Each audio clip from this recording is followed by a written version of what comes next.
So parents, were you and the children able to figure out which two letters of the English alphabet we haven't yet done? Right. S and E. Good. So here's S and E. Now S is particularly tricky. So we're going to do some warm-up activities before we try to write it. Let's go back to using our plasticine or Play-Doh or chapati dough. You know, right from playgroup and early childhood, children have been using this medium, and they've all been making long worms and long snakes in their classes. So let's make one today, and then try to figure out how to make it into the letter S. Oh, that's a little harder than we thought, isn't it? Trying to get the proportionality and the direction correctly. So we do that a few times because we really want to work that wrist and the fingers. Another prep activity could be some snakes. Now, you'll need to draw a few in pencil, and then the children use their pen or their crayon to trace over your pencil drawing. Be sure they put an eye and a flickering tongue because that gives the direction of the letter S. So they're facing that way.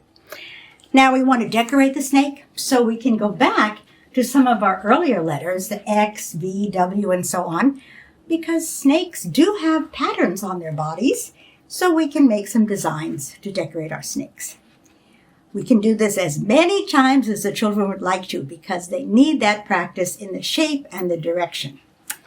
So now we're ready to write. So here's our letter S.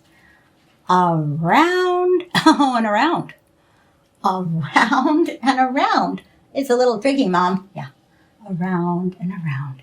It might take a couple of days to get this the way you and the child feels comfortable. That's okay. Now the letter E is not quite so difficult. Sleeping line and around. Sleeping line and around. Sleeping line and around. The sleeping line does need to be sort of in the middle of the space. So let's try to work on that as we perfect our letters. Now, what can we do to make the letter E kind of fun? Well, if you will dot out the letter a few times on a paper, then the children trace over that, and then make the E into funny faces.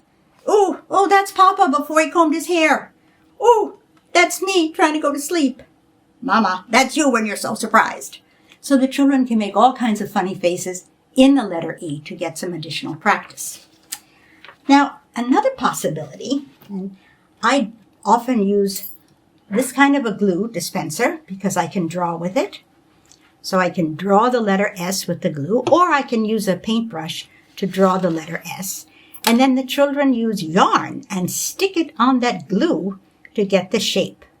This is fine motor practice. This is getting the shape and the direction of the letter, both of which we take for granted, but are new for young children. And our old favorites, the pipe cleaners. Again, they'll find how difficult it is to really get the shape and the proportion of the letters.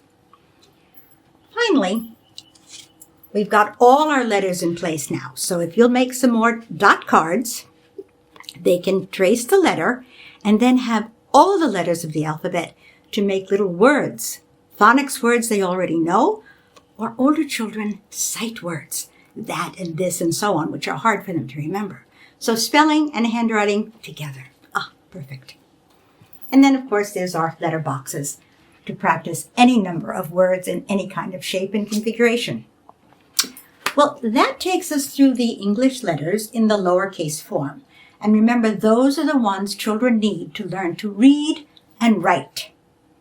Uppercase letters are separate. What else is on your mind? Most of your children are back in school, at least in online configuration. What other things have come up that would be interesting to work on together? A new focus, a new activity? Send me your thoughts, send me your ideas and questions, and we'll see what we can come up with together. Thank you so much.